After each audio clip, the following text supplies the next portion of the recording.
Hi, everyone. How are we doing? So, today we're talking about, oh, you can't hear me because my microphone's like up in the air. Today we're talking about staying calm. And when it's really difficult to stay calm, what do you do? We all have situations where our kids are fighting us, they're doing various things, they're not happy with what's going on, and we get frustrated. And what do? We yell at them. And our yelling is actually teaching them to also yell when they get frustrated and disappointed. So it's a rough cycle here. It's not helping anything. It's not accomplishing what you want to accomplish. And that is ultimately their cooperation. They're being in on this parenting journey and them understanding that there are some things in life that we have choices over and some things in life we don't have choices over.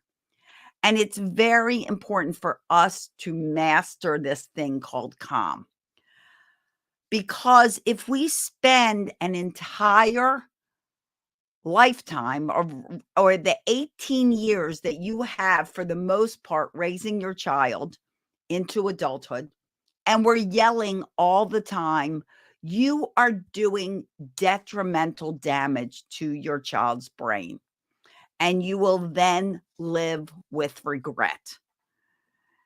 And I know you're thinking, well, I don't think not yelling is even possible. I don't think it's possible because I get so frustrated and then I yell. I try to do it. I start out being calm. I use my manners. Sometimes I may even smile when I talk, like I tell you should. But ultimately, it's impossible.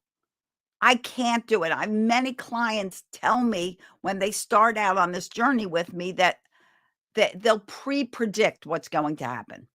They'll assume that things are just not going to go their way. Their children are not going to cooperate. And if you feel this and you're watching with me now, let me know in the comments. Tell me, is this what you feel like? Is this what you feel like? I've tried everything. It's not working. It's not working. And they only listen when I yell at them. No other times. That's when they're listening to me. Well, so let's talk about what happens when we yell. When we yell, we lose control. Are our children actually listening to that? They're not cooperating because, oh, mommy asked us to do this or daddy asked us to do this. They are now in a state of fear. What's fear? Flight or fright or shutdown. Those are the things that you get with fear. If they're fearful and they know that, I don't know what's coming next, but just in case, I'm going to do this because I may get smacked. I feel threatened.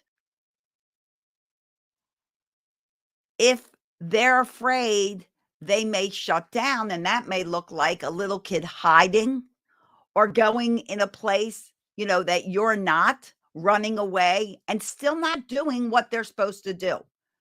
And then you get even madder because they're running away. Watching from Uganda. Oh, hi, John Paul. How are you? So then that child runs away because that's flight. They leave you. They're afraid. And when children are yelled at all the time and they're not parented in a calm way, they grow up to be two ways. They grow up to be combative or aggressive, or they grow up to be the peacemaker. That's how I grew up. I wanted to calm everything. I didn't want to deal with confrontation, so I avoided it. So if you're a peacemaker, you are constantly trying to calm everybody down. You are in conflict. You got that a lot from your childhood and the way you were parented. And it's very hard for someone like that to change. You have to intentionally work on not avoiding that conflict, on understanding that just because there's conflict doesn't mean that there's going to be pain, suffering, or screaming.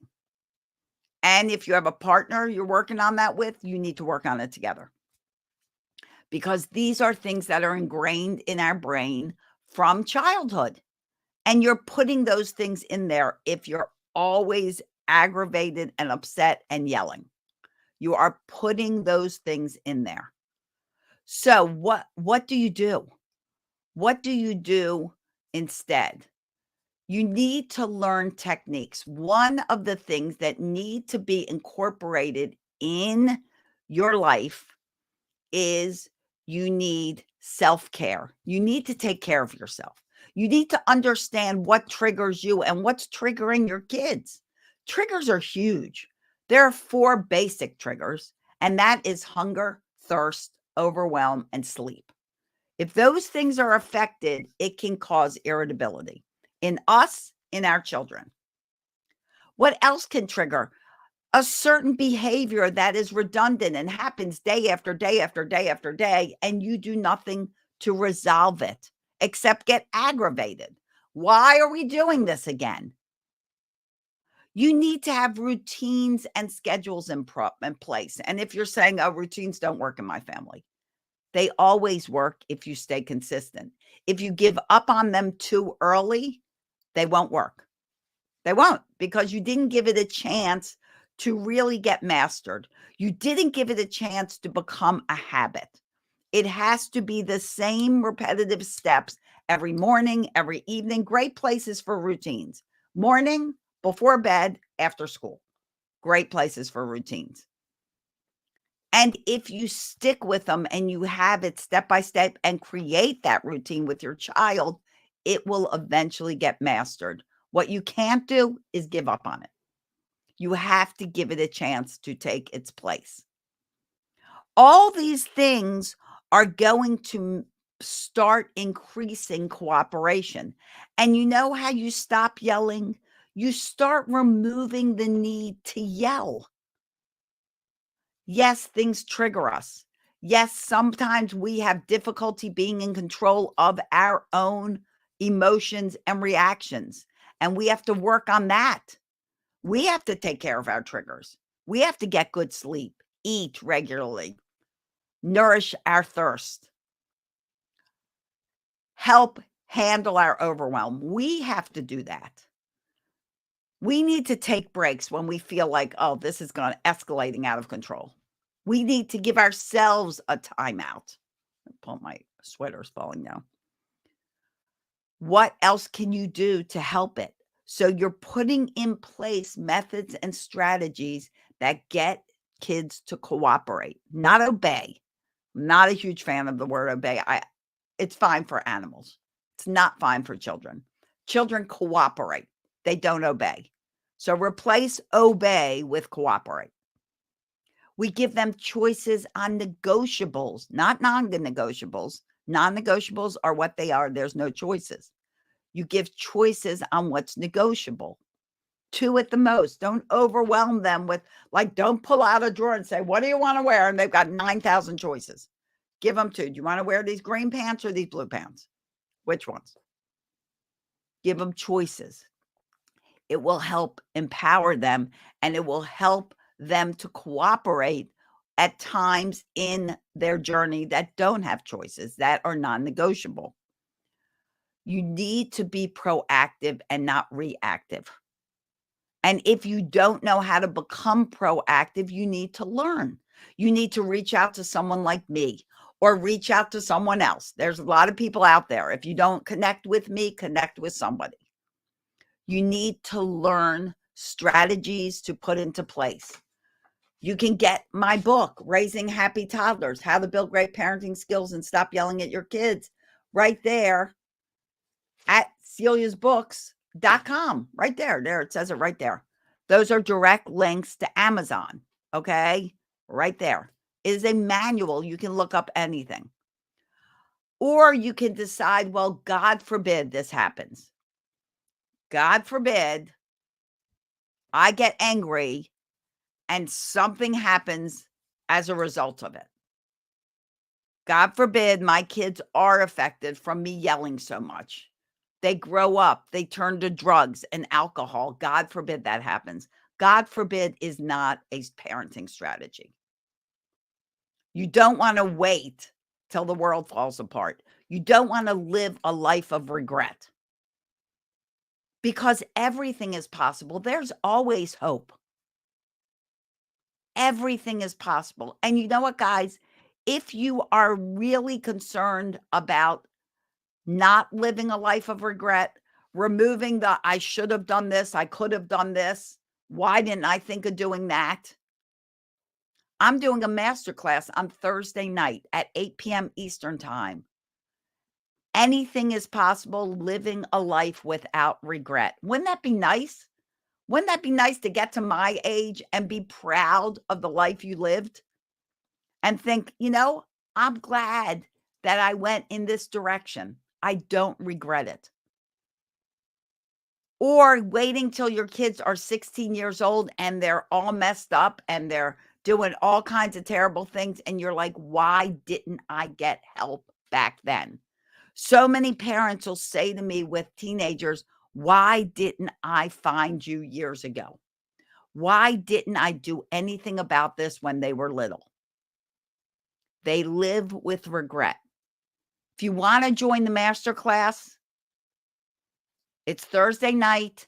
Go to joinourclasses.com. I'll put it in the comments. Oh, you know what? I can make it even better.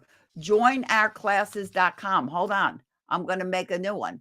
I don't even know how to make a new one. Oh, yes, I do. Here we go. Okay, hold on. Here we go. I'm going to make this. Hold on. Join our classes. .com. Thank you for your patience. Okay. Joinourclasses.com. There you go. Go to that website and you will be able to sign up for a class that will help you. And it's very affordable. If you're in the Tranquility Tribe, our master classes are included every month. If you're not in the Tranquility Tribe and you want to be, you can also sign up for that. If you just want to join this class and stop living a life of shoulda, coulda, wouldas, then take the course. It's Thursday night, 8:00.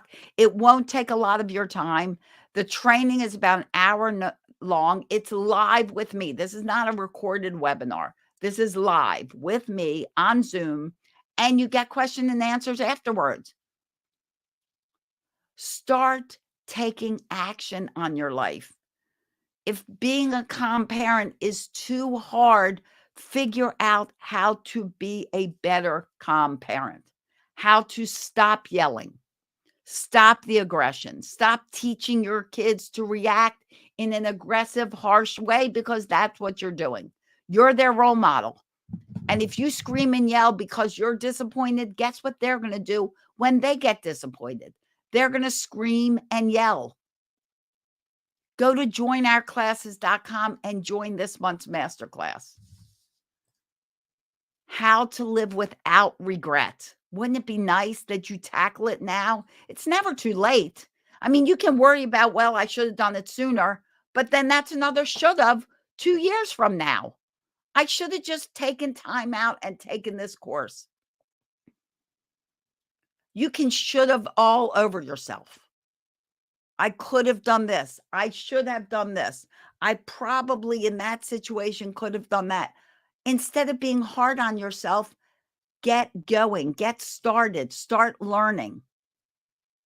You can make a difference in your child's life. We are raising adults, not children. They're already children. And what they don't have built into their brain, they need to learn. Everything you're doing, good or not so good, they're learning from you. So what you're doing that you're not so happy with, guess what?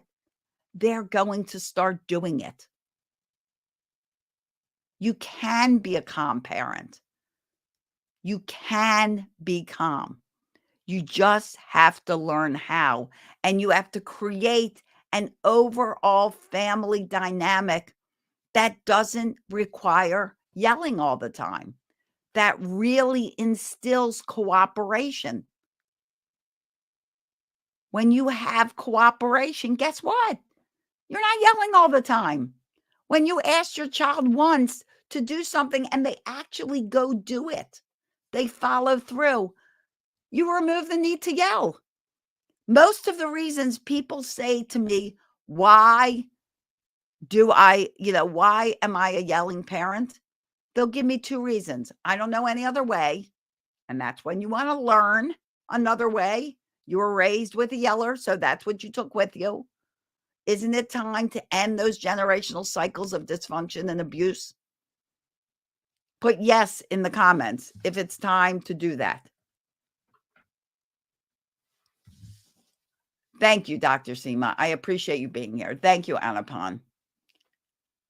It's time to take action, or you can just spend your life in regret and be regretful that you didn't spend, I think it's $27 to join this class, the $27, less than $1 a day, to learn a better way.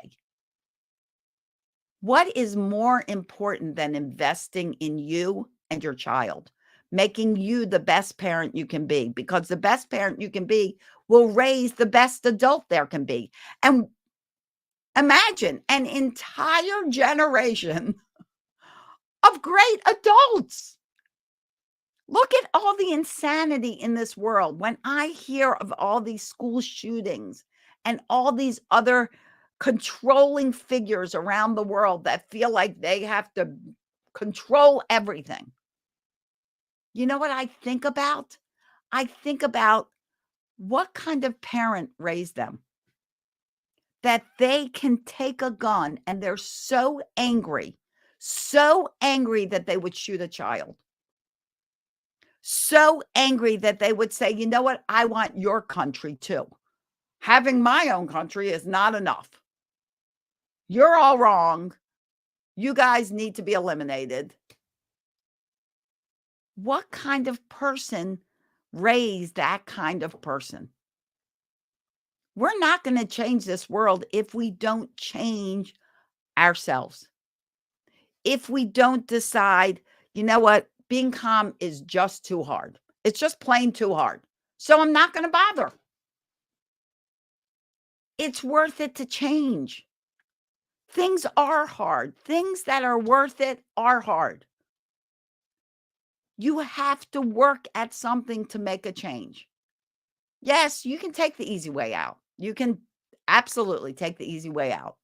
You can say, you know what, this is just plain too hard, and I'm not doing it. I'm not doing it. It's just too hard. They're ticking me off. They deserve to be yelled at.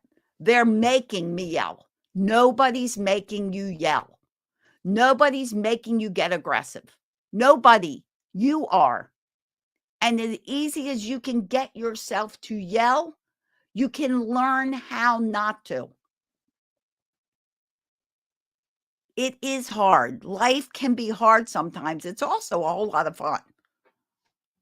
But there are definite challenges. And thankful for them, because when you're challenged, you're stepping out of your comfort zone. You're growing. Your kids need to grow. You do too. We never stop learning. We never stop growing. Up to the day we die, we can always learn something new. And when we die, you know, we're going to learn what happens when we die. Because does any of us know? No, we're not dead yet. We're always learning. So take the time to learn. If you are living in your thought pattern of, this is just too hard, I know it's not good for my child to yell and scream and be angry and aggressive. I know I feel like a bad parent, but it's just too hard. You have to decide to change. You have to decide, this is worth it. My child is worth it. Why did you give birth to this child? Whoops. Sorry. Why did you give birth to this child? Did you give birth to them just to give up on them? Or did you give birth because you wanted some better humans in the world and you felt like you could make some? Well, you made them. Now make the effort to be the best you can be. Will you have mistakes? Absolutely. We all do. It's, it's part of life. It's part of being human, and it's the bumps on the road to success. I just did a post in Pumped Up Parenting. You can find it, all about mistakes and failures. We have to have them. You know why? Because that's how we learn. If we knew everything from the start, we would never need school. We would never have to learn anything new. We would be perfect. Perfectionist is perfection is an unreachable goal. It's impossible. You can't be perfect at everything. You can't be perfect at anything. There's always room to grow. So don't give yourself an impossible goal, but give yourself the goal of learning something new every day, of making a better you. And as you do that, you teach your children to do the same. So don't give up. Don't just say being calm is too hard. It is hard in certain situations, but it's totally worth the work. And if you're ready to stop living a life of regret, if you're ready to stop the shoulda, coulda, wouldas, you're ready to gain hope and realize that anything is possible. It's all possible if you're willing to find the way to make it happen. Go to joinourclasses.com. Join me live on Zoom Thursday night at 8 p.m. Let's talk about it. Let's learn about it. Let's have a discussion afterwards with questions and answers. Live with me right here. Joinourclasses.com. We'll take you right to it. Don't compare your chapter 1 to someone else's chapter 20. Absolutely. Comparing is terrible. Absolutely, Dr. Seema. Absolutely. And so often we do that. We're like, whoa, look at those kids. What is that person? And my kids will never be like that. That my kids are totally out of control. We all have our journeys. We all start somewhere. We all started learning. Your kids are starting at little people. We need to teach them. We need to grow that brain because it's not fully developed till they're 25. There's a lot of learning they got to do, a lot of learning. And if your kids are anywhere on the road to 25, their brain is still growing. Give it those connections. Be intentional about what you feed that brain. Remember, don't compare your kids. Don't compare yourself. Everyone's journey is different. Everyone's gifts are different. Everyone's personalities are different. And let me tell you, very often, the most strong-willed child, the most difficult child to raise is going to turn out to be an awesome adult because they stick to their values. They believe in themselves. It may be hard when they're kids, but some of their qualities are going to take them to the top. Look at their qualities in the light of an adult having the same qualities, and you'll be like, whoa, I'm so glad that that person stands up for themselves. Sometimes they're harder to have as children because you got to work a little harder. You get a little more frustrated. It's harder to stay calm. But when they become adults, you're going to be grateful for those qualities because they're super helpful. Okay, guys, I appreciate you being here with me. And if you have any questions, put them in the comments or send me a direct message. That's what I'm here for. Go to joinourclasses.com. I should go this way, joinourclasses.com. If you want to take part of the masterclass, that anything is possible, living a life of regret. It's Thursday night, 8 p.m. live on Zoom. You will get the Zoom link when you sign up. It will be totally worth your time. And then you can start being more intentional with your day, your activities, your methods, your parenting, your life, your work, your health, everything. It's all there to be in balance and make you the best you can be so you can in turn make your children the best they can be. Take action. Don't live a life of regret. Don't say, well, it's just too hard. Not doing it. It's going to be worth the lesson and worth learning. Okay. Thank you for spending time with me. I appreciate it. I know you guys have choices of where to spend your time. You have busy schedules. I'm grateful that you chose to share some time with me. I wish you always days filled with peace, love, tons of laughter. Laughter really is the best medicine. Sometimes kids compare themselves to other children in their schools. How can one handle that? Yes. Okay. So I'll pause, Dr. Seema, and I'll address that. Good morning. Good morning, sis. So that could be a variety of my sisters. So, sis, good morning. When they compare themselves in school, oh, you're so welcome. Hi, Gannon.